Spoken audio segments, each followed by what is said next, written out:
Alrighty, YouTube, we got a customer 2003 Suzuki Hayabusa in the shop. We've been restoring these headers and that Yoshimura mid pipe along with this RS3 that's been quite mangled over the past week. Just doing some stuff and touch up and restoration on that. But while we have that off, let's take a look at these exhaust valves, specifically these ones.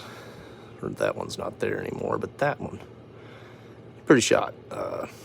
Anytime you take these headers off of these bikes, it's a really good moral to stand by to just go ahead and replace those exhaust gaskets while you have it off. So let me show you just how I go about doing this. I use some gum out, intake cleaner, intake and valve, whatever, and some nylon brushes. Don't use any steel brushes, don't use any brass brushes. The ends of them will break off, they'll get in the cylinder, they'll get in the valves, they'll score anything that you touch. They will damage the seats, so just don't use them. Use a cheap nylon brush. Use some Scotch-Brite if you feel it's right to go around that mating surface. Get that all cleaned up. Don't go excessive with it, just enough to get it clean. But after you do all that, you should have an exhaust valve that looks pretty mangled.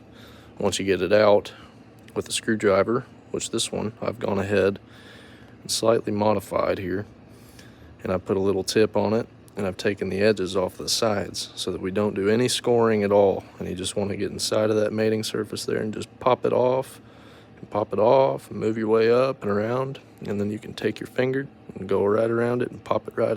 So once you've gone ahead and cleaned the actual valve and stuff up, go ahead and take your blowgun of sorts. This is my turbo blower. As you can see, it does wonders here in the shop. But go ahead and make sure that all of your valves are very sealed and they're not open whenever you go to apply this stuff and clean them. It will damage the cylinder walls if you let it sit. Just make sure that you rotate the motor thoroughly after you've done this, or start it and whatever. Make sure that oil is everywhere it needs to be. There's no hot spots, because this will strip it right off. But as you can see, this is how it came to me. That's how it's leaving. So it'll do this bike some good justice after we've got everything done and everything's nice and cleaned up. We get the rest of her done over the winter.